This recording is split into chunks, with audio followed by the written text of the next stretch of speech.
sales for resale was up due to dynasty power, which will be going away here shortly. But, purchase power was down, transmission was down a little. You'll notice on the gas side, the purchase gas was down, so those lower gas prices help lead to lower MISO purchases as well. Gas side also was way better than last year, and part of that was, as I mentioned, lower purchase gas, as well as there was a pipeline assessment last year of 37,000, and that just hasn't come yet. So just a timing issue there. That's all I had. Thank you, Jared. Just a couple of things just to parlay on Jared. The average pricing for the MISO was down just under $20 here this last month. A couple of things contributing. Jared has already mentioned the natural gas prices have been soft, and we're seeing $2 or $3 stuff. And storages are built back up. We've talked about that. Storages are built back up. Winter wasn't a real aggressive cold weather, so storage is up. So that obviously is pushing pricing down. When natural gas is running in the market, so that's being reflected. I would anticipate some of that being this month as well. Prices are still low relative to last year, so I would anticipate MISO prices for the May, for this month to be down for the June's meeting as well. And then the other big piece is we had a lot of wind generation last month, and I would anticipate seeing significant, pretty good amount of wind this month too. Obviously, if you guys have been outside, it's been windy off and on quite a bit over the last few weeks. So wind generation is helping attribute to some of the softer prices on the MISO side of things, so that's good. A couple other things, balance sheets kind of tracking as anticipated. We have added some money to the rate stabilization funds, both on the electric side and the gas side. Just kind of an information or kind of reminder on the electric side, our benchmark target that we're hitting is $54 a megawatt hour. So if we have our power supply is below $54, we end up pulling some money into the rate stabilization fund. If it's over, we end up either collecting more or charging power cost adjustment based on where that dollar value is at. So this last month we were just over $50 a megawatt hour. So we ended up adding some dollars into the rate stabilization fund on the electric side to start building that back up. Obviously, we have that range of 400,000 to 1.2, and we're just above 400. So we've got a ways to go. Obviously, most of the time our power supply costs are well above $54, so I wouldn't expect that too often. But we did see some softer prices this month, so we added a little bit. And then on the gas side, our benchmark pricing is $5.25 an MCF. So as Jared mentioned, and as we just talked about, the gas prices were down, so our average cost for the month of April was $3.60. So we ended up adding a pretty good amount into the rate stabilization fund on the electric side. So if we have another month like that, month or two, we'll end up getting up to our $600,000 threshold where we may be issuing credits back, moving forward through the middle of summer through the fall on that. The other piece I know we had talked about a couple of years ago, we never really did change the range, but I know after the polar vortex, we looked at increasing that rate stabilization fund to $1 million. We talked about it, we never really did. So, we thought, hey, if the prices come down, they stabilize, and have a lot of fluctuation. We don't necessarily need to. And then we also, if you recall, we ended up contracting gas in the winter months to hedge against some of that, which we didn't do this year. But that's just something kind of as a reminder that we kind of looked at those things, but things are tracking pretty good right now and don't anticipate any major things happening. So it was a pretty good month, at least from that standpoint, to build some additional reserves for some what ifs that happen in the future. On that topic, since you brought it up, Jeremy, on the rate stabilization fund, and after the polar vortex, the conversation we had about considering increasing that amount. We haven't needed it since, but in my 10 or 11 years on the commission, I got 3 or 5 times more phone calls about what happened in that month than anything else that we've ever done. And that told me that people pay attention to their utility bills, and it hurts when they spike up. So I think that's something in the long term we should keep on the radar at some point to debate and see if that's something we want to increase or not, because that would then soften the blow a little bit to potential rate pay if polar vortex type things would ever happen. Right. I agree with that. Yeah, and we'll kind of monitor that. I'll keep you guys updated as some of the legislative and policy things happen. They're trying to what they call harmonize the gas industry and the electric industry so that you don't see some of that, but obviously the gas side is really unregulated from a pricing structure, which is a significant hindrance relative to the electric side. A lot of the markets are capped. They've got caps on what they can charge. The gas side doesn't, so you have some additional risk on that side. And then just on the investment reports, we had our last U.S. Treasury note mature today. That was $1 million, and our yield to maturity was just over 2.1% on that. I already reinvested that on a federal agency, a bond that's matures 11/26 of 2025, so just over 2 years. It's a callable instrument, so we'll for sure have call protection for 9 months on it. But the yield to maturity on that's 5%, so we're doubling our basis points from where we're at now. So I anticipate, we'll have it through February of 2024, and depending on what rates do, it may get called here in 9 months, but that was the best thing out there. There was a couple other things that were non-callable, but they were around 4% yield. So we thought, we'll take the little 100 basis points more and take a little bit of chance. If it gets called and we have the $1 million to reinvest, we'll see what the environment's looking like at that point. So. But again, trying to stay consistent with pulling in our maturities, bring them into that 2-3 year range, obviously to match it up with our projects and things we're going to be talking about. So, but just wanted to let you know I just reinvested that, so we're out of those last note that we had on the investment report. So. Jeremy, I think when I was reviewing the financials, everything looked pretty good. There's just one thing that jumped out at me, and that was on both the electric and gas side, we're seeing consistently lower usage and consumption. And now that's 4 months into the year, it's starting to be a bit of a trend. Is that something you and your staff have talked about, and is that something we can expect for the rest of the year? I just looked at May's as well. I think we'll be up in May, obviously, with the hot weather.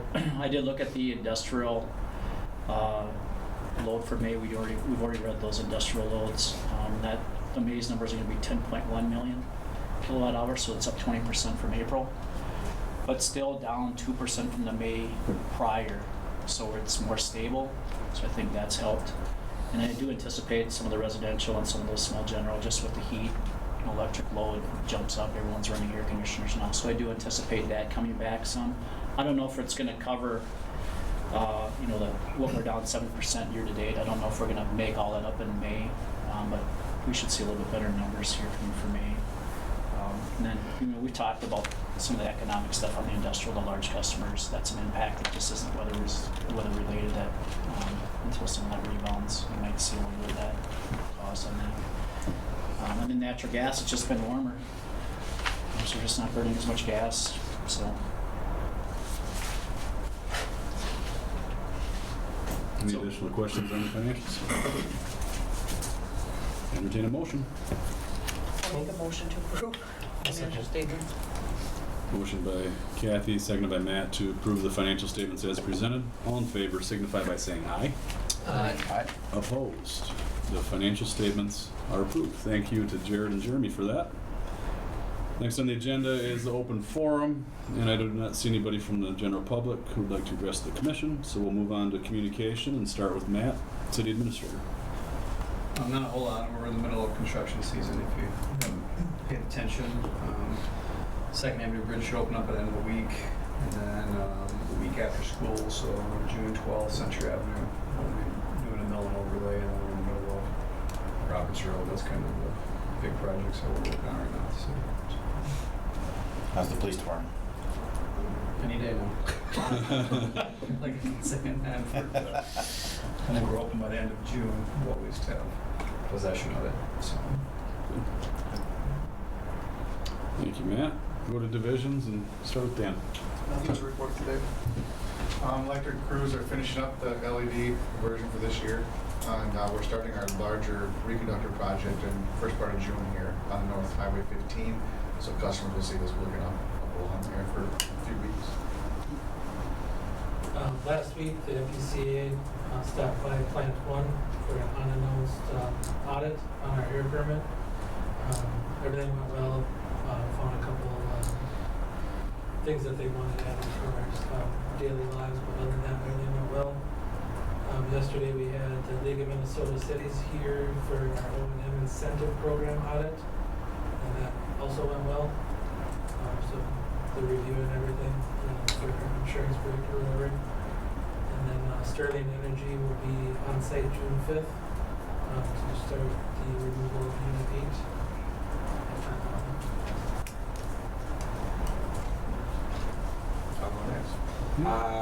Not a lot going, well, there is, but not a lot to report.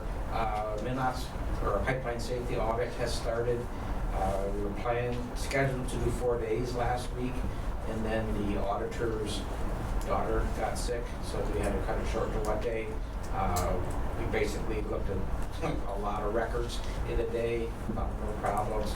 Tomorrow, we're going to audit our pipeline, so she wants to meet down in Trimont early in the morning and then drive the pipe and look at rectifiers and AC mitigation stations, block valve sites, interconnect stations, whatever else she wants to look at. So tomorrow we'll be out looking at the pipe, and then later in June she's coming back and start going through our manuals. So far so good. I don't foresee any problems. We had a service line hit this morning. Fixed it. Light went on. So no big deal. Thank you, John. I don't have anything today. All right. Angie, anything from you? I'm just currently working on 2 gas positions and the account coordinator position. Any openings? Also, one other thing, sorry. When we get to the policies, I just want to make a note that there's no changes to the current policies, but I am attending a webinar tomorrow with the League of Minnesota just to see what changes the 2023 legislative is bringing forward. So there will be changes to paid family leave. Okay. Okay. Thank you for that. Mark, anything from legal? Nothing today. Thank you. And Jeremy, General Manager. Yeah, just wrapping up a lot of the legislative items. We had a call with MRES last week, and then I have one next Friday with MMUA. We took off over Memorial Weekend, so we'll do the wrap-up session. I did mention to you guys in an email, Juneteenth is an official holiday now. It was an official holiday at the federal level last year. It's now an official holiday in the state here, so it will be effective this year. So our offices will be closed on Monday the 19th this year, except for some of our essential personnel, which will be system control. That's our systems, and then our operators on the plants in case the engines get called or the market needs a call on it. So obviously we'll have to add that into our policies as we move forward. I did talk with the union about this year, since our union contract doesn't open up till the fall, and he was fine as long as the understanding was that the offices were going to be closed. We didn't need to open up the contract, so we can wait until that happens this fall. So I just said I would send him an email just confirming in writing that that's the plan as far as HUC. So that will be moving forward. So we'll have to obviously amend some of our policies too, and add those as holidays, not only in the union contract, but also in our HUC policies for exempt and non-exempt employees. Moving forward, Angie had mentioned the Paid Family Medical and Safety Leave Act. So we'll be updating some of our policies on that. That's intended to go into effect January 1st of 2026. Right now, they're obviously funding it, as probably some of you guys are aware, with payroll tax from employers.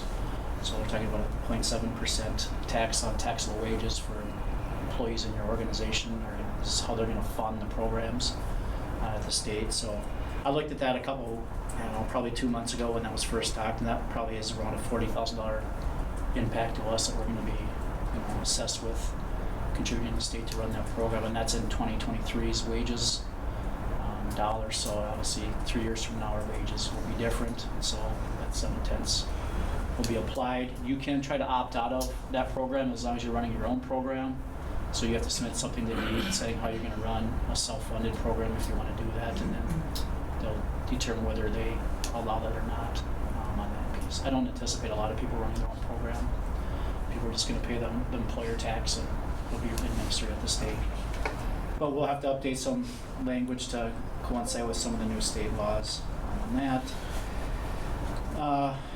Right now, there's a public comment period on the carbon-free 2040 law that went into place. There's a couple things. There's a comment period for just the overall carbon-free 2040 and what impacts and issues may come out of the new law. So that period is starting. So people are starting to submit comments, whether you're investor-owned utilities. I'm going to work with MRES on the membership to provide some comments. And then there's also open comment period within that carbon-free 2040 standard.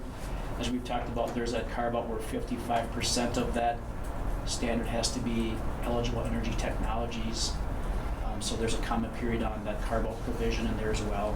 That's starting to get a lot of heat because I'm just hearing a lot of people aren't able to meet those standards in those time frames, or they're running into issues with permitting and site and environmental impact stuff. So we'll see where some of this stuff goes when these comment periods close and how the Department of Commerce and the PUC and the state's going to address some of those comments. But that piece is going on as well. The governor's salary cap has been repealed. That's finally been repealed. That got through the legislature this year with the signing of the governors. So no longer is the state of Minnesota at a disadvantage with other states as far as public employees relative to the private sector. So that's been repealed. And then I sat in on an EPA greenhouse gas rules session last week. The EPA came out with their new greenhouse gas emissions rules. They're looking to be going into effect in 2030. For existing generating units, it doesn't impact us because the qualifying generating unit threshold is 300 megawatt units. We obviously don't have anything near that size. But there would be some provisions in any new units that are being put in. We may have some implications on how those emission standards are going to work relative to how we're going to use the unit, what type of capacity factor would we have. We would not be exempt from potentially meeting some of those EPA standards. Obviously, the caveat to this is people are already anticipating that being challenged, the EPA rules being challenged in court, and there's some solid basis for them overstretching their authority and trying to dictate what type of generation mixes in the market, which was never the intention of Congress when they passed the clean house gas or the EASE rule. So this is kind of their way of trying to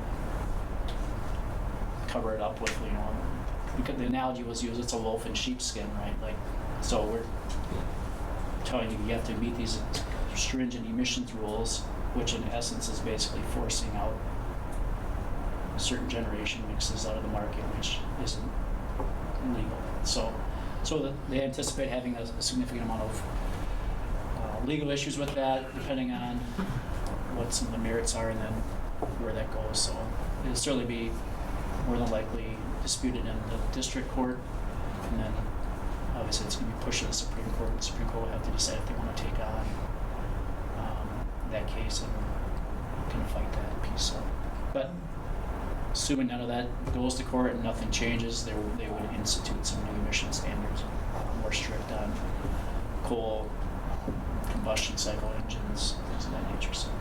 So we'll kind of watch that and kind of monitor that, but I don't anticipate that being a real fast process either way. So that's what's going on too at the federal level. So let's just try to wrap up that stuff. So. A lot of politics. A lot of things going on. Yeah. All right. Next item on the agenda is review of existing policies, Section 5 of exempt and Section 5 of non-exempt, with no recommended changes. Agenda item 7, unfinished business, we have none, so we'll move on to new business. 8A, RP3 designation by Hutchinson Utilities Commission.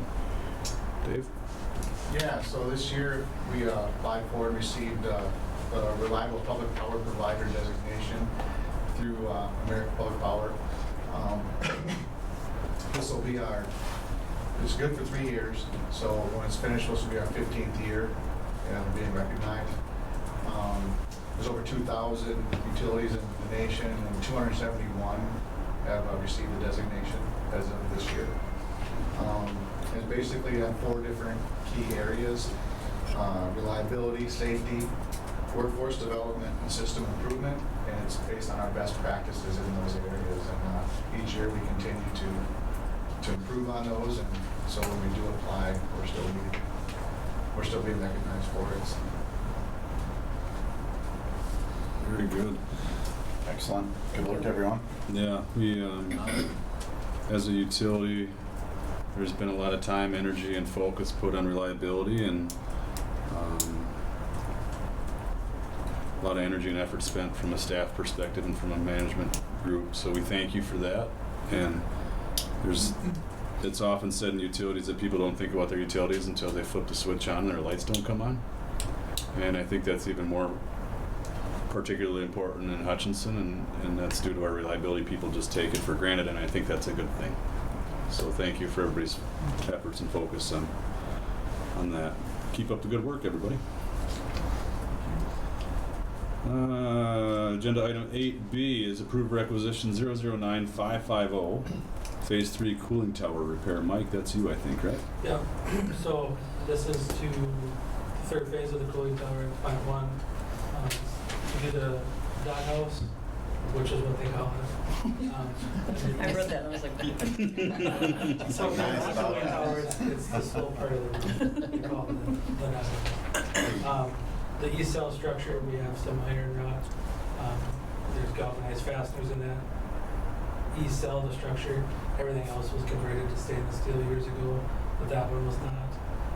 So it has created some damage to the wood that is there, so they're going to repair that. And then also during this phase, they'll be adding an emergency ladder off the east side of the tower to get us compliant with OSHA. So initially, when we did the CapEx for this year, we only had the 2 phases of the cooling tower. So this is an extra phase because after they got into the first and second phase, they found other issues. So this is an added one. So we adjusted the CapEx for my area this year. We removed a few things that we plan on doing, but we won't be doing this year. We took off the gates at Plant 2, side stream filter, cooling tower drain valves, and cooling tower recirc and chemical injection upgrade. So we adjusted to accommodate this So is phase 3 now the final phase? phase 4. Phase 4? And then we'll be good. The project continues to grow, Mike. Huh? No necessary repairs, I think, to keep that thing going. So, any questions for Mike? I'll make a motion to approve requisition 009550, the Phase 3 cooling tower repair. I'll second. Motion by Matt, seconded by Bob to approve the requisition as presented. All in favor, signify by saying aye. Aye. Aye. Any opposed? Requisition approved. Thank you, Mike.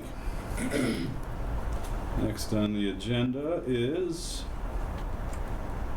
requisition 009551, which is Phase 1 tuck point repair at Plant 1. That's back to you, Mike. Yep. So this is for the repair of the tuck pointing of the brick of Plant 1, which will be done by American Masonry. The project will be done in 3 phases over the next couple of years. It's just addressing tuck pointing, which is the mortar in between the brick, is in pretty tough shape in parts of the building. We're getting some water seepage and stuff through the brick into the building, so it's time we need to address it. So. Any questions for Mike on the next Just a note on that. I thought it was good they sent photographs of what they're going to be doing. I thought the presentation was great. Yeah, you don't realize how bad some of that stuff is until you look at the photos or you get right up next to it and see that Yeah. some of those bricks are about ready to fall out. I agree with Bob. That was nice, a nice addition to the presentation. Any questions for Mike on the next requisition? If none, I'd entertain a motion. I'll make a motion to approve Rec 009551, Phase 1 tuck point repair, Plant 1. Second. Motion by Kathy and seconded by Matt to approve the requisition as proposed. All in favor signify by saying aye. Aye. Opposed? Requisition 009551 is approved. Thank you, Mike. Next on the agenda is to approve requisition 009552, which is Hutchinson Substation Transformer LTC repair. Dan, that's you? That's me. This is a continuation of some work that we started late last fall, where we had to replace the motor and the load tap changer on the transformer. Some additional issues were found, so to do that work, we had to wait for this parts kit. Now it's finally available 6 months later. So that's what the requisition's for, to finish up that repair. Any questions for Dan on that? And then also, please note that it's a large amount, but we'll get credit back for what parts we don't use of that kit. So we're anticipating hopefully around 20,000. The same thing happened at the 3M substation. Order the whole kit, use what we need, and then send back the rest for credit. If no questions, I'd entertain a motion to approve. I'll make a motion to approve requisition 9552 Hutchinson Substation Transformer LTC repairs. I'll second. Motion by Bob, seconded by Don to approve as presented. All in favor signify by saying aye. Aye. Opposed? Requisition 9552 approved. Thank you, Dan. Well, another one coming here, requisition 009557. That's Unit 1 and BOP Controls, mods 2023. That's back to you, I think, right, Dan? No, that's me. Mike, sorry. That's me again. That's me. Welcome back to the party. Yeah, so this work will be done by Lone Star Controls.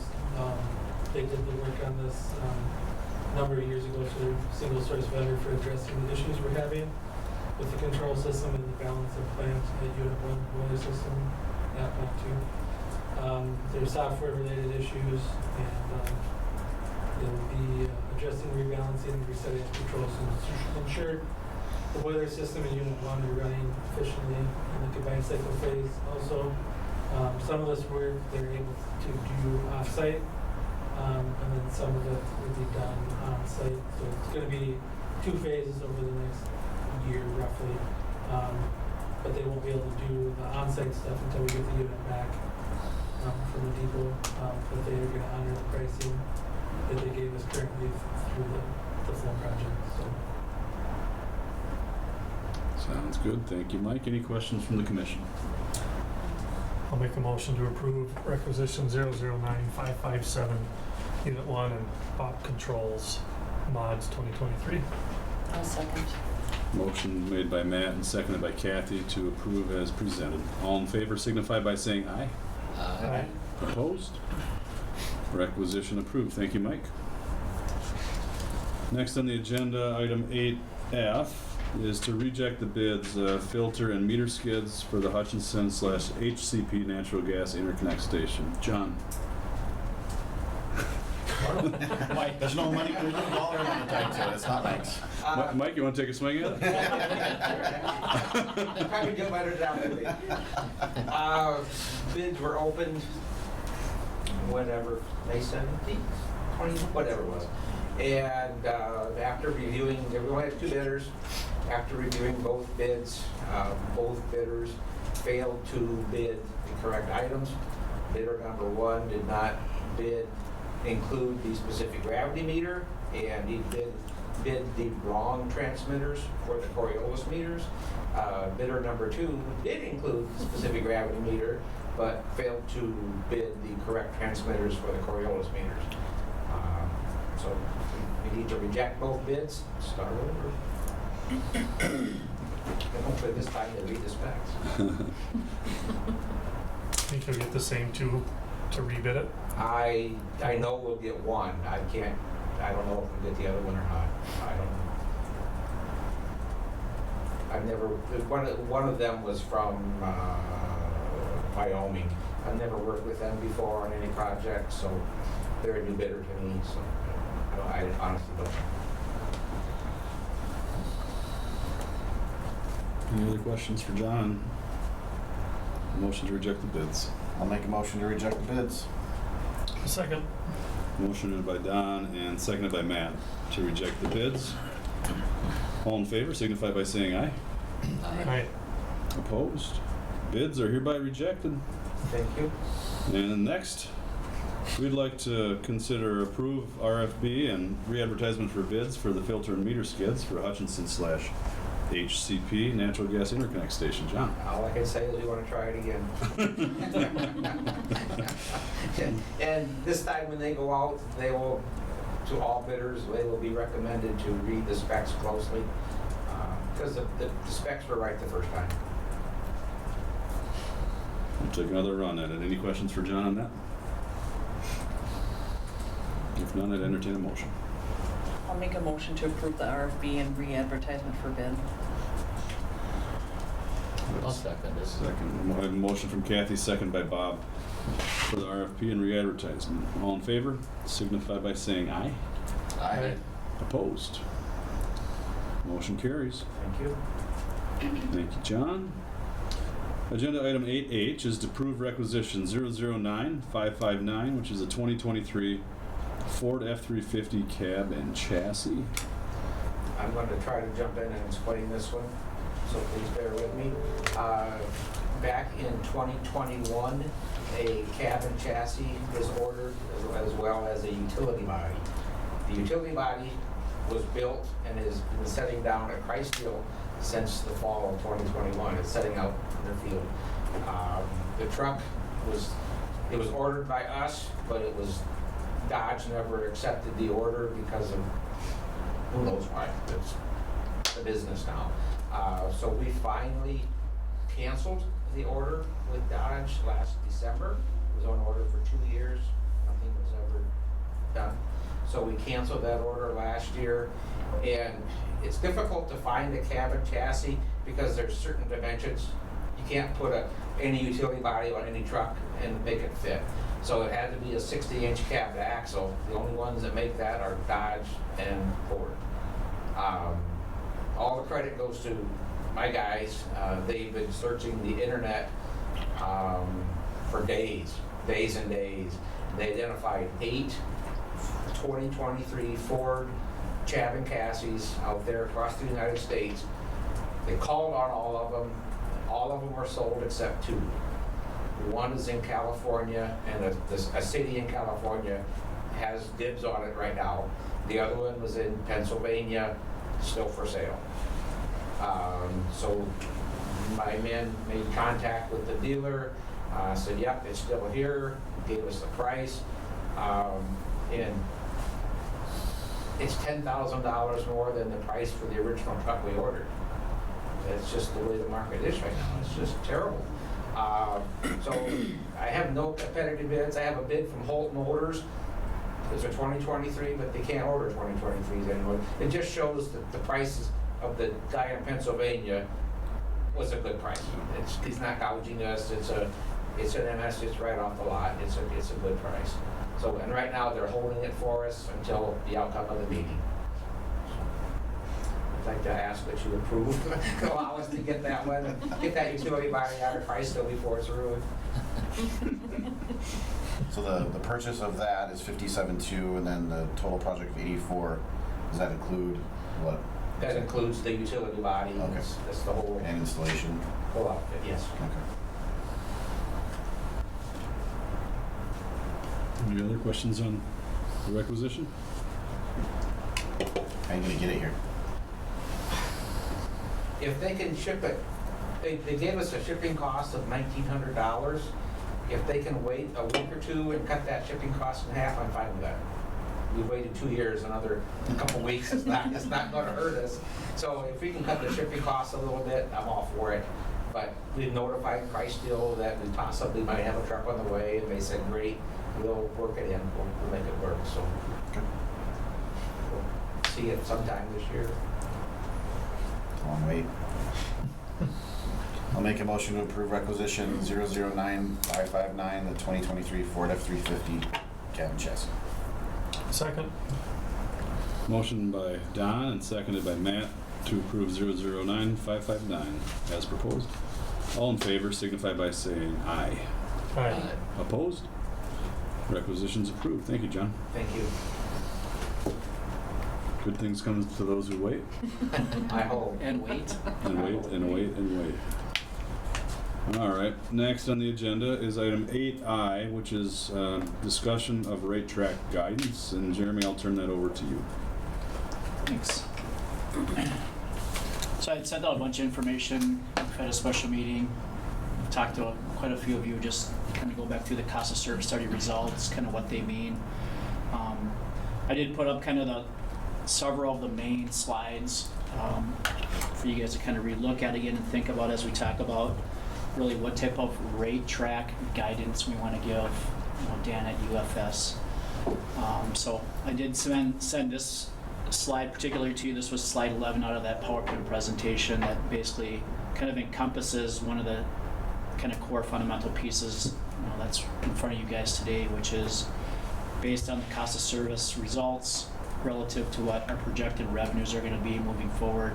And as Anthony just touched on in their financials, we're not seeing significant load growth, so our revenue projections are fairly flat moving out into the future, which isn't anything really new to you guys. You've heard those conversations, you've seen the numbers. So, but essentially, on the table on the far left, essentially saying, to get to your cost of service study, which is what it is costing Hutchinson Utilities to operate our electric system, transmission, distribution, putting in our meters, customer service, things that need to be put in place so that when people want to flip on the light switch, that stuff is in place, is essentially showing you the cost of service. And it's broken down by customer classes so that the commission can see what each customer class should be responsible for paying for their portion of running the utility locally in the city.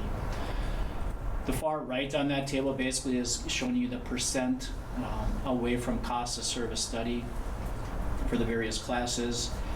Again, showing that our farthest away classes are our small customers, our residential customers, and our small general customers, which are our smaller users of the system as far as how many kilowatt hours they use in a typical year. And then our street lights and security lights are a small component of those things. Those are things. Security lights, we have several of those out there for residents that want to put a security light in their yard. They pay to have a security light put in place, and then the street lights are just our arrangement with the city. So I don't really look too heavily on those two pieces, but the other main classes, the residential class, the small general class, our large general class, which is our larger businesses in town, or at least use a large enough amount of power that they fall into that class, and then our large industrial class is just a couple customers. So you can see the larger the classes are, the larger customers, they're less away from cost of service study, but they still do show that they're not quite where they need to be as well. But certainly our smaller classes of residential are further away. And that really bears out the conversations we've had in the past when we've looked at benchmarking us against other municipalities, other investor-owned utilities. We are significantly cheap on the residential. Our small classes were well below 10 to 20% below what typical retail rates are. And we've been able to do that because of a combination of things. Yes, resales, we've had generation assets, that we've been able to sell capacity and physical energy and things that a lot of retail utilities don't have. They don't have those abilities to do those. So consequently, the retail rates have to cover the cost of their increases when their wholesale suppliers provide them increased costs. And so we've been able to mitigate some of those for quite a while over the years. Again, we've talked about the last time we really had a rate increase was 2006, so we're going on 17 years of not having a rate increase on the electric side. We did restructure our rates, the last cost of service study, to make sure all of our classes were balanced, and then also started to move our revenue components in a different direction. So typically most utilities historically have covered most of their revenue requirements through the energy charge. But as things have gone on and you've seen larger fixed costs to operate utilities, as you've seen distributed generation come into play, utilities have started moving the other way of saying, we got to make sure that our minimum system requirement is covered by the monthly charge, because there's volatility in people using energy. So if it's weather dependent and there's months where you're not generating the revenue that you need, you put yourself in a financial risk. So we've been moving that way, as most utilities have. We've kind of been behind. A lot of them started probably a decade ago, 10 years ago. We started about 5 years ago. So we've done that kind of shift where we've increased our customer charge and reduced our energy rate and made it more equal in the last cost of service study. So there's some components in this one too that says, hey, we're pretty close. As Dan mentioned when he was here, on the customer charge, we did the heavy lift in the last cost of service study. So the things that he's seeing and the things that he was recommending are minimal charges from that standpoint. And then the energy charge, based on decisions that would be made by the commission, those energy charges either go up incrementally or go down incrementally to meet that class's percent increase that the commission is interested in. So the table to the right were those three options that he provided, which is fairly consistent, their philosophy, their methodology when they do cost of service study in the industry. But he wanted to give you some different options for consideration. Again, if you recall, he did give us two rate increases. One, if you did an internal loan or you issued some financing for some of these projects, you would be okay with a 2.5% increase as you kind of move forward over several years. If you wanted to fund these projects specifically out of the electric division and use cash balance, then in order to do that and fund those projects, he was looking at a 3.6% increase. And then he creates a bandwidth that creates some tolerance for the board to consider, where do you want to be relative to the customer classes and then along those kind of glide paths that we've been working on. So he provided three different options. Option A was, in all three options, it gets you to a 2.5% increase on your overall revenue for the year, which we talked about that, adds about on average about $650,000 in new revenue that we haven't collected in the past. Option A is what I would call a more balanced increase, where you're trying to move everyone roughly in that 2.5% range, and the reason those percentages change is based on usage, right? So, but I would say option A is the most balanced in moving every class at least incrementally towards the cost of service study. Getting into options B and C are giving you some additional options if you want to consider being less aggressive on the large customers, the large general and the large industrial, because they're not as far away from cost of service, maybe as the residential and small general. You could incrementally move them a little bit slower, but offsetting that with then increasing the smaller customer classes a little bit more incrementally and still getting you at the overall 2.5% increase in revenue needed. So those are just some additional considerations that we've talked about with the last cost of service study relative to where utility customers want to be and where the commission feels comfortable moving.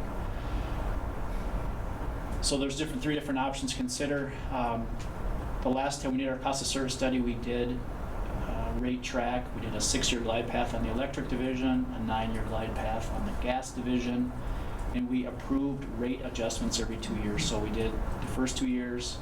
We looked at how things were looking financially. Was it meeting the expectation of the cost of service study? Was it rebalancing our classes?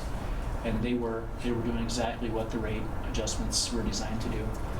And then we said, hey, let's do another 2-year adjustment. So we did another 2-year adjustment. So we were 4 years into the glide paths on the 6 and 9 year, and then we didn't do a third change because we were coming up on this cost of service study. So we said, hey, they're looking pretty good. We're moving in the trajectory that we need to. Let's do the next cost of service study, because obviously costs have significantly increased in the industry. And so it was good timing that this just came up on the 5-year anniversary, roughly, so to speak, to really kind of relook at kind of where operating costs are and where our revenues are at relative to covering those things. So these are different options that he's given you to look at.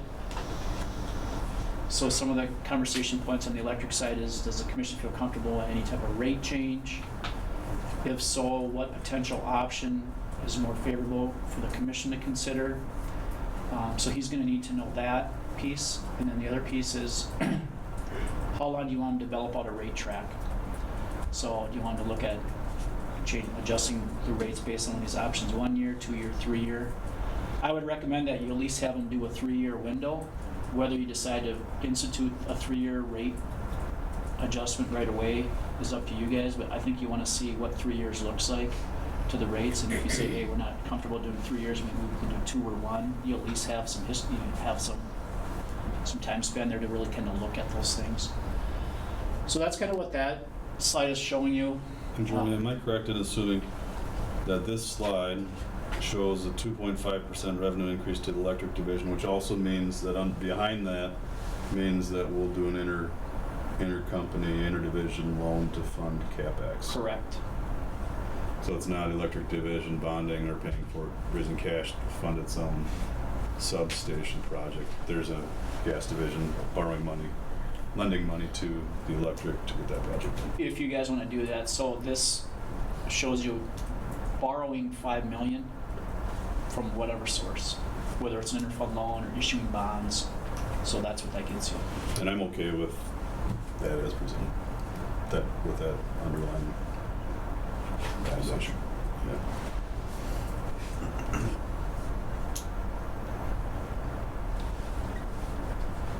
So Jeremy, correct me if I'm wrong, but your question was, now it's time for the commission to discuss and debate a rate increase.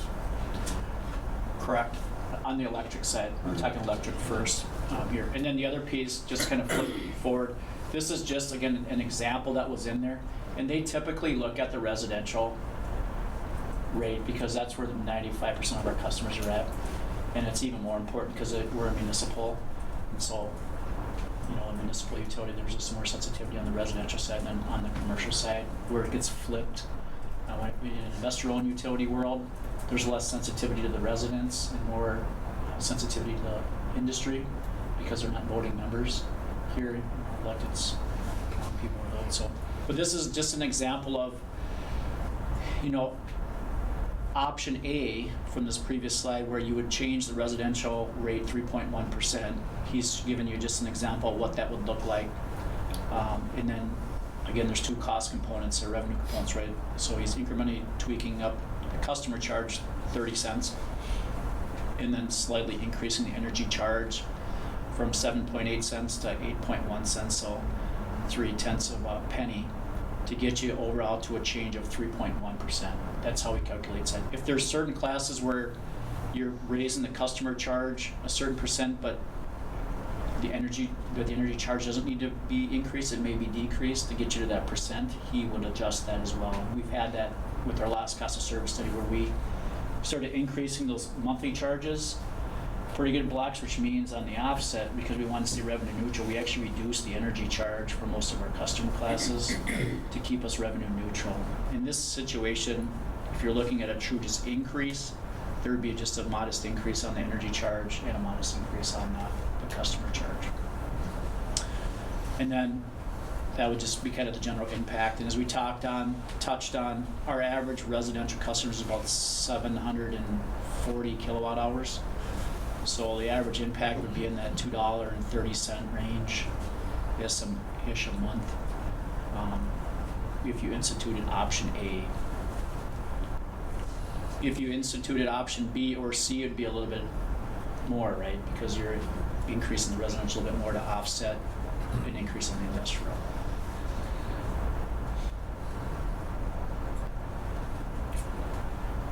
So these are some things you'd have to consider. If he wasn't strictly looking at some of the sensitivity we've had over the years with different classes, he would only probably presented you option A. He would have said this is the most equitable to move every customer class towards cost of service study.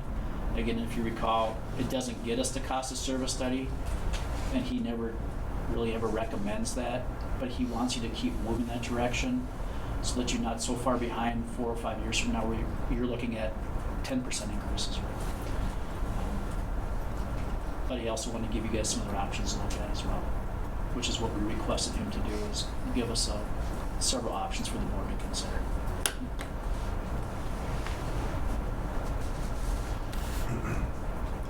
So the question for conversation right now is the commission comfortable with the rate increase? Follow-up question after that is to choose, and Jeremy, correct me if I'm misspeaking, an option A, option B, or option C, or something around there. And then after that, how many years of a track? Correct. So kind of a 3-part question in that order, I think. So I'd open that up for conversation.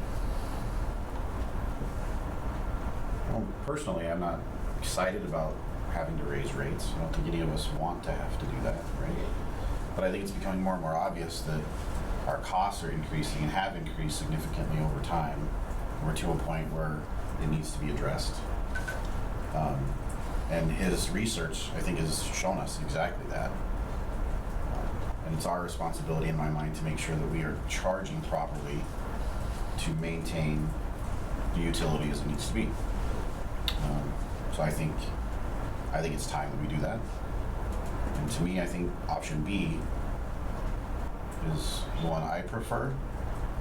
It moves the ones that seem to be the furthest away from their cost of service a little more aggressively, while still maintaining some sort of equitability in the movement. It's not as harsh as C, but you look at residential being 18% away, small general 15%, security license, and so on deal. But I think they should move up a little harder to get closer to that cost of service. So that would be what? It's still less than $3 change per month on average. Right.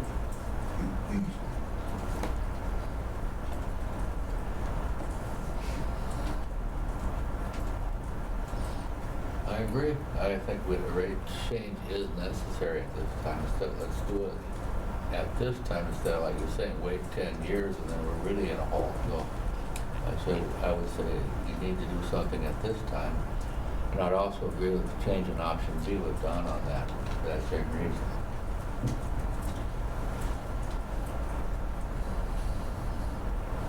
Matt, Kathy? Personally, I was more towards option A just because residential is our largest customer base and not to impact them as, you know, it's only 0.6% difference, but either way, I mean, it's not considerable, but I was leaning towards option A as well. Yeah, I certainly don't want to have to raise rates. I was actually leaning towards option C to make it more difficult, right? But it's just looking at that comparison. Was that the Owatonna? What did you send us, Jeremy, that had the comparison? Owatonna. It looked like the residential was definitely way lower, but some of the industrial classes were, I think, in the range there. And just knowing what those bills look like, a couple percent of those bills makes a bigger impact for those businesses than a 3 or 4% increase on the residential side. So I would lean more towards option C or compromise with option B if I had my way. So it's a so I'm with everybody on that. It's a resounding yes on the rate increase. I think that's full support. I think everything that everybody said is to be true in most recent legislation and clean energy stuff that's being implemented is just going to continue to drive those costs up for a decade and two looking forward. So I think to start to move that needle now is wise. So I think yes on the I'm hearing yes from the commission on the rate increase. I was leaning option A or option B. Option A was probably my favorite. But I got there in a similar way to what Don and Kathy talked about. My eyes went to the percentage change column in the middle, and then option A or B appears to be the best option to solve for the bigger numbers that need percentage change. So if option B is down the middle and we got a C and we got an A, I think it's almost like B's the one that everybody can settle on and be comfortable with. Now I don't want to put words in everybody's mouth, so if you think differently, now is the time to speak up. But I'm hearing yes on an increase and probably B as the rate change option. As a commission, is it a fair summary? I'm on board with that. Yes. And Jeremy, your recommendation on the track was 3 years? I think you want to see if 3 years, illustration whether you institute He'll give us every that 3 years. information. Correct. So he'll run the numbers on the stuff that we're going to give him. That's increase of 2.5%, change option B on a 3-year track, and he'll have a report for us in the June board meeting kind of thing. Yeah, I would say. And then as part of that rate track, you'll get stuff like this. I think he usually tries to at least give you some of, now that he knows the percentages that you're thinking about in the rate track, he'll dial in this number and he'll kind of show you some of these graphs as typically what we're getting, so you can kind of see impacts. Okay. Everybody okay with giving Jeremy that information, which he'll pass on to UFS, which will come back to us in our next board meeting for a final approval. Is that correct, Jeremy? Yeah, if you're ready for recommendation approval, to the but at council. least I'll get it to you ahead of time. Hopefully we'll get it back for the June, and then I'll talk with you decide if you guys want to actually take formal action or just consider it at the June meeting, or where do you guys want to be on that, so. Yeah. Probably the sooner we can get it back from UFS, the better, which would allow us to make a formal recommendation sooner to the council. Then after that, the council would make the formal decision after a meeting or two. So how it happened last, so they have the ability to veto if they want to. So it usually took 2 meetings. I presented in front of them at one meeting, they talked about it, considered it, and it came back at a second council meeting and didn't veto it, and I think actually, they actually approved support of the, support is what happened last time. So we want to do that same thing, give them at least a month to look at that and have this discussion. So I mean, at the very, like I said, at the very latest, if we're looking to institute something October 1st, we'd have to be done through the council by mid-September at the latest, so that we would have time to set up the system ahead of time before the billing would start. So, and again, we typically use the fall because that's when electric loads are low and natural gas loads are low. So, try to minimize impacts. It's probably hard to know what the city council would say. Any indication that they would veto such a thing, and if so, what then? I can tell you, generally speaking, I've talked to a few of them, and I've asked Matt about it as well. I haven't gotten major resistance. I mean, I think most of the council members know kind of where our financials sit, where our information sits. They get our financials, and they know at some point you guys are, the comments I heard is at some point we understand you guys are going to have to raise your rates for a minute. You can't do that forever. So I don't know that anyone's going to be shocked by any proposal that would come forward. At least that's the impression I'm getting. Matt, if you... Yeah, I think I shared this with Jeremy. I think we've been somewhat spoiled as a community. I mean, utility, gas, electric have been raised since 2006. Garbage rates was 2009, 8, 9, and water, wastewater was 2011. So you're going on anywhere from 13 to 16 or 15 years without utility rate increases. I don't know how many other communities can say that. I would say I think our council is very aware of what's going on politically in the state, and I think none of it's going to shock them. And I would be surprised if there'd be any type of pushback. It's just my initial thought on it. So no formal action needed today, but that was good discussion, conversation. Thank you, Commission, for that. Jeremy, is that what you needed on the rate track guidance for electric? Yep. So I got what I need. So let's switch over to natural gas. Again, kind of a similar graph, again showing kind of the cost of service and then the projected revenue. So his option to the right is basically showing you a bandwidth if you want to try to keep some equity there. And if you're strictly looking at, hey, so he's essentially saying we do need to do something on the natural gas side. We're a little bit low as far as meeting the cost of service study. Certainly where the big disparity is in the industrial class. And again, we've touched a little bit on that we just have contract customers in the industrial class that aren't paying retail rates. They're paying transmission charges and the commodity charges pass through. So, but they're big users of the system. They use volumes, they use things. So that's kind of where really some of the disparity is coming out of the cost of service study. The residential class, I mean, we're basically right there. We're about $7,000 off if you look at it from a revenue standpoint, so 0.1% overcharging, if you want to call that. But to me, and these are 2022 numbers, so already in 2023, they're probably a year below cost of service because wages have gone up and other things have gone up.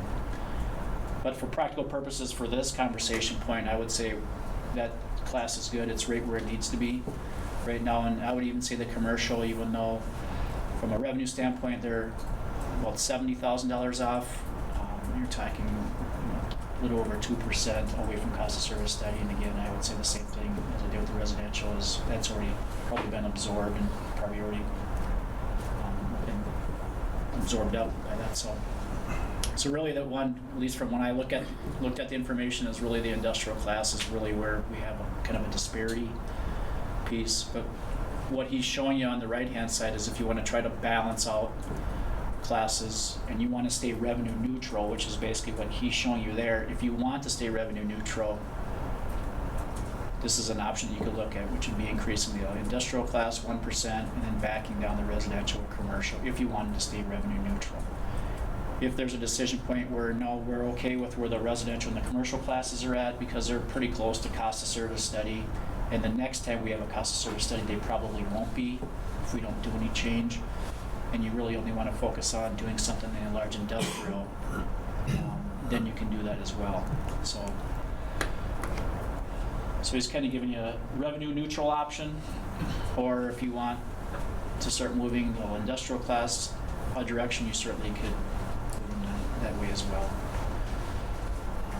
Certainly what impacts us on the industrial side for the most part is just pure consumption, because most of our margin comes on transporting. The commodity is the commodity for the most part. There's an admin, some admin minor things, but really that's just the pass through the commodity piece of it. So if volumes and consumption goes down, that's where we see the loss of revenue from those large classes. So there's just some of those customers just have a different arrangement than our other customers. We do have one customer in there that has a meter in the large industrial. So it's a company that has a meter in the large industrial class and a company that has one in the commercial class. So the other two big companies, the bigger companies, are contract customers, but then we've got Minnesota Yeast. Ole is, they're a retail customer and they've got a meter in each class.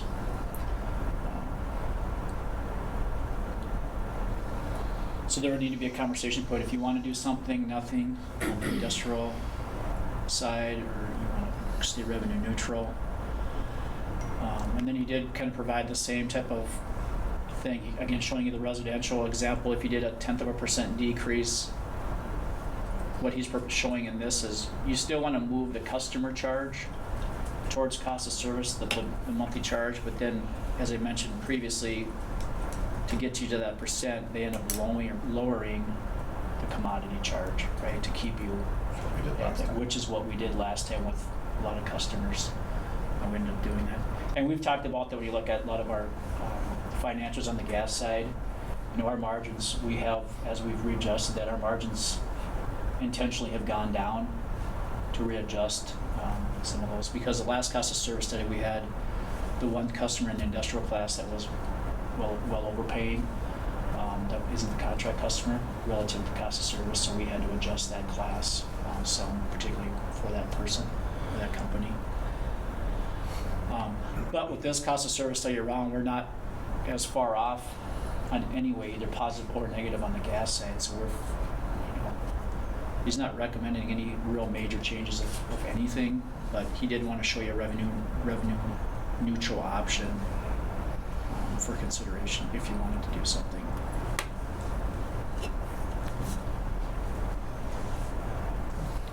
All right, so we'll frame up the ask then to Jeremy. One, what does the commission want to do overall with revenues? As presented, it shows optional adjustment of 0 net overall, but that would include reductions in residential and commercial and an increase in large industrial. Or a version of that would be no change to residential, commercial, and an increase in industrial. Jeremy talked about that as an option to consider. Or something else that the commission would like to consider. Then after that, we'll probably have this same, well, there'd just be one rate, there'd just be one option for rate changes, right? Correct. That's what we're talking about now, and then number of years once again. Correct. So from a revenue standpoint, what does the commission like to consider? A flat adjustment to revenues, or move a couple classes alone and increase one? I guess my recommendation would to leave the residential and commercial the way they are. I wouldn't see you doing any kind of reduction. I don't think that's favorable for us, but I don't want to do any increases either, but I don't see any harm in doing the 1%, I guess, on the large industrial to just bring us closer to the cost of service. The rest of the commissioners' thoughts? I would probably agree with Kathy. If we're gonna increase rates, think we should just leave the first two alone. And get the industrial class where it should be. And Jeremy's point of, we're probably past that cost of service now. Right. We definitely don't want to reduce those. Right. I think that's a very valid point, but I'm in favor of that option also. Well, That's what my thoughts were. Yeah, leave the first two alone and put the one at 1% on the larger industrial. All right, so I'd support that 0% change on residential and commercial, Jeremy, and a 1% as recommended on large industrial, which equates to an overall increase in revenues for the gas division. And are we okay with the approach of 3 years once again on that Yeah, I think so. track? Okay. keep it standard. I think so. All right, Jeremy, anything else for the discussion on rate track guidance? That's it for today. We'll be back on the agenda shortly. Yeah. All right, good conversation. Thank you, everybody. Agenda item 8J, discussion on financing Unit 1 repairs and Hutch substation project. So I did send out those cash flows. I'm gonna switch this off to a different version so you can see it. But this, we've talked about this a couple times. Really, from your guys' perspective, where's your comfort level?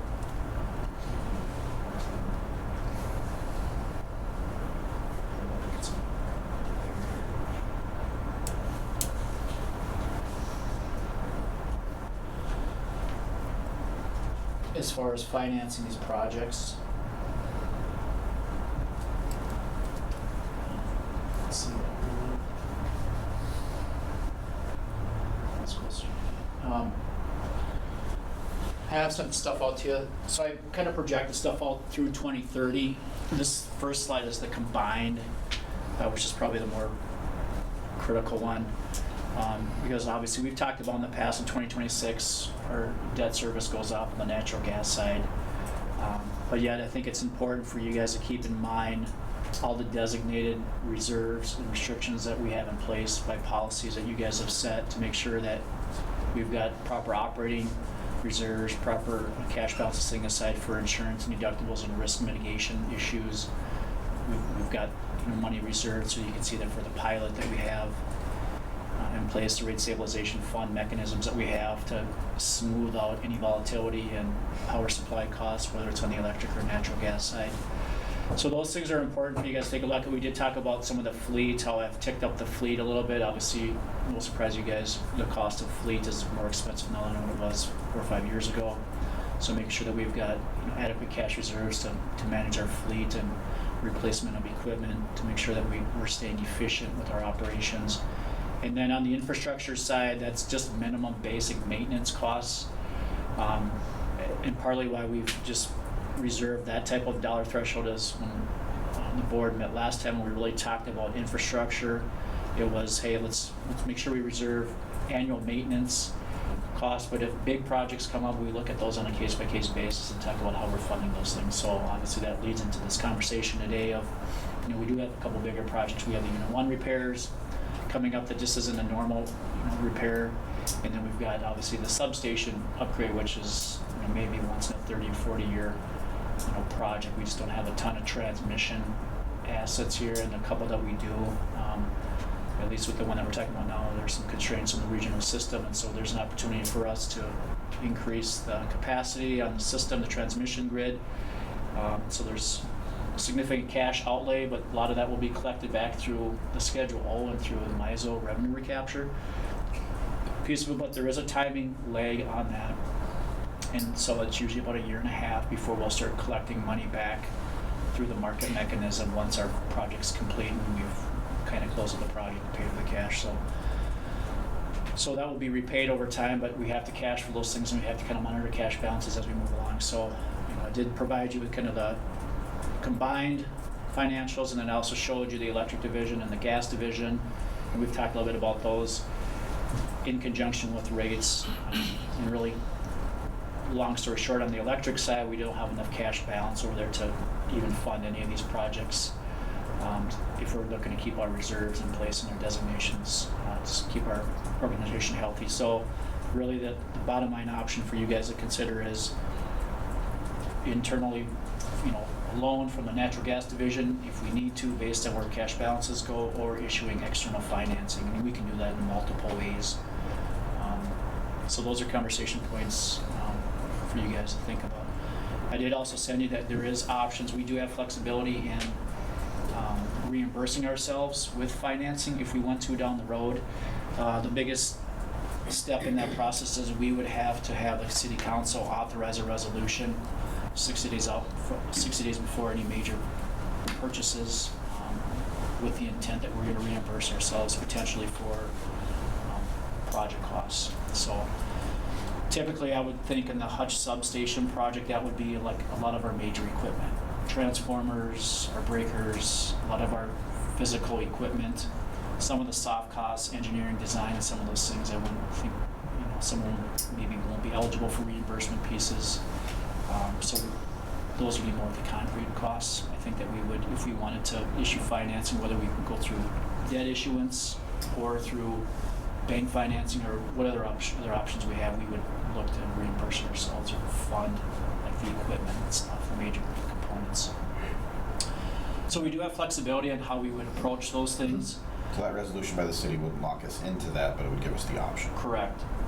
Basically says that you have the intention to do that, and then we can monitor cash balances, and we can monitor, and if we decide we want to, and we can, but you have to have that intent and that resolution passed in order for you to have an option to do that. So, but it does provide us flexibility to see how this project progresses and monitor cash balances if we want to go that route. So I did provide you those things. I did show you like in kind of 2026, if you look at the bottom table and you look at it from an organizational standpoint, that may be the only area where we have a little bit of blip.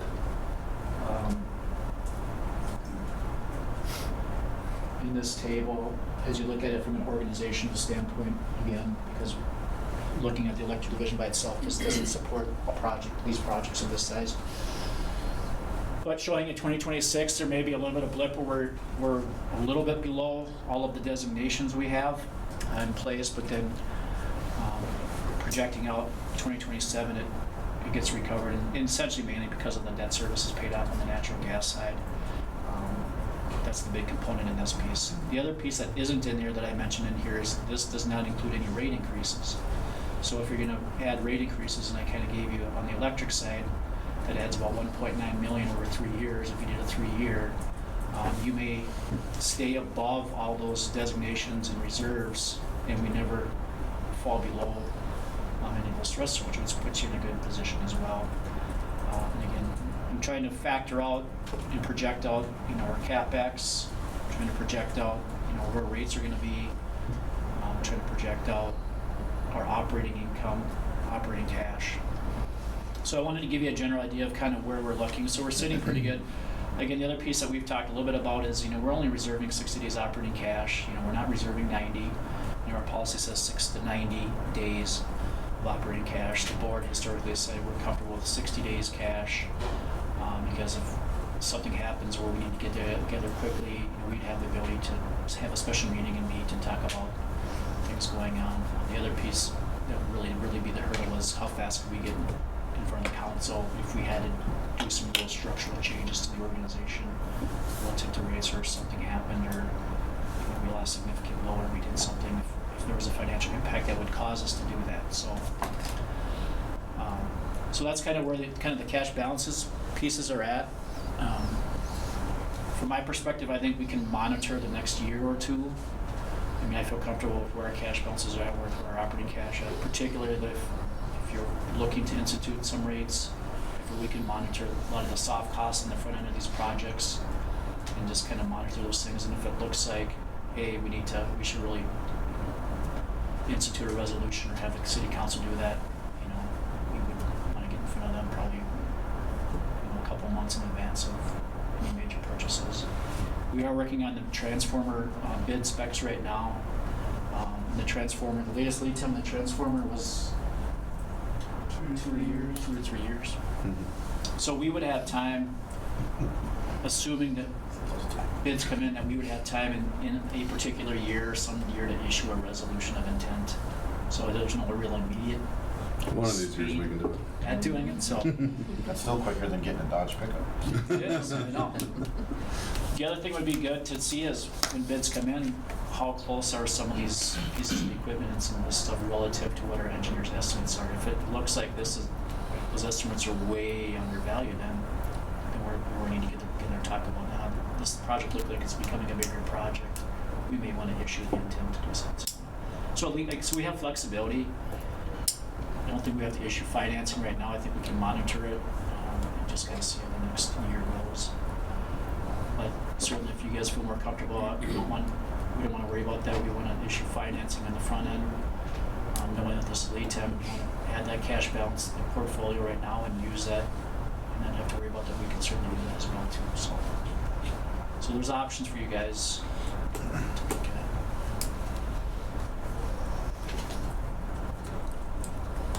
Well, the 2.5, as a reminder, the 2.5% rate increase in the electric division that we had talked about on the previous agenda item had the assumption that we'd do intercompany funding, borrowed money.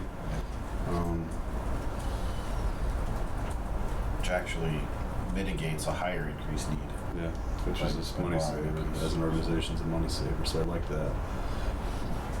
Initially, when Jeremy and I talked about this, I came into the conversation a little bit in favor of getting financing from outside because I didn't like the pinch that we came across in the trough years of cash position in 2026 with our projections. Jeremy reminded me that there was an assumption there was no rate increase, and we've already had a conversation that the Commission's favorable for a proposed rate increase, which mitigates some of my concern on the cash position trough. I'm okay funding this thing internally with an interdivision note. I do want to document it. I want it structured. I want the divisions to stand on their own. I want the money to be paid back and all that sort of stuff. I think there's enough mitigants here and things going on to get me comfortable with not having to go get outside money from a bank or from bonding. With the potential of a rate increase, and then also the kind of a plan B and plan C if we don't hit our cash flow projections and we're coming in under cash position in 24, 25, we just kick into gear plan B or plan C, whatever one makes sense. I think we need to prepare for that conversation. As long as we're doing it internally, I'm okay with that if we're prepared for. That's the way I've been leaning. I think we do it ourselves to start with, for sure. I think our balance sheet can take it. I agree. Having the ability to kind of go back and get the financing later makes sense to me. Yep.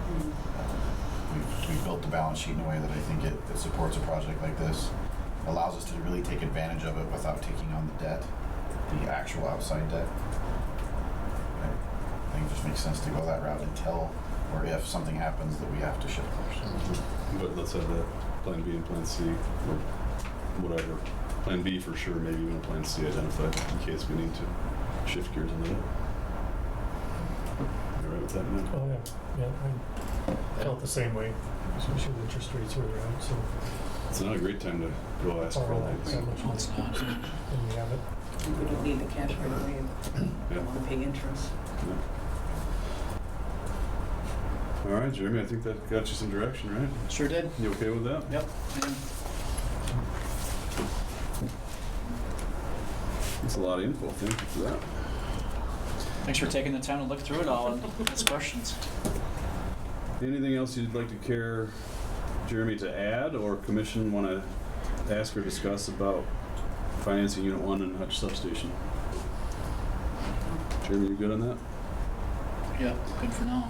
All right. Any other new business we need to add? Motion to adjourn? Second. We have a motion by Matt, seconded by Don to adjourn. All in favor, signify by saying aye. Aye. Meeting's adjourned. Thanks, everybody. Good Thanks meeting. again, Jeremy, for all that. But again, here's my issue with